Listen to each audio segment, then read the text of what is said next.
In 1970, the Dodge Charger RT was not just a car, it was an announcement, a declaration of dominance during the peak of America's muscle car war. With its aggressive front grille, hidden headlights, and roaring 440 Magnum V8, it commanded streets and highways alike.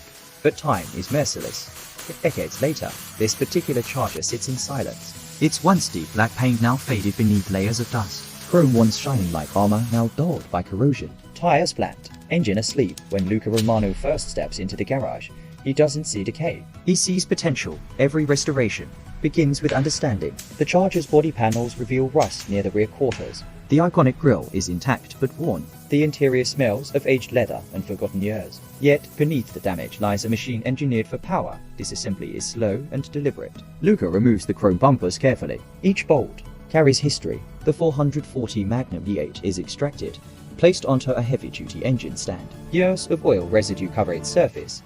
The body is stripped to bare metal. Rusted sections are cut and welded with precision. Sparks fly in the dim garage.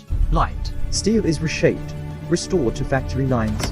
Meanwhile, the engine is dismantled. Pistons cleaned. Cylinder walls honed. Crankshaft polished. Every component inspected with discipline. Nothing rushed. The paint booth becomes the rebirth chamber. After primer and sanding, the Charger receives its original deep gloss black. Layer after layer applied with perfection. Under the lights, reflections begin to form once more. Chrome is polished until it mirrors the garage walls. The iconic RT badges are restored and reinstalled with care. Interior restoration follows. Black leather seats are reupholstered. Dashboard gauges recalibrated. Steering wheel restored to its factory feel.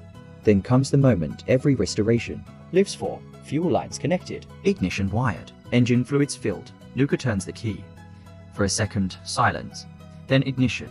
The 440 V8 roars back to life, shaking the walls of the garage. Not violently, confidently, the forgotten machine breathes again.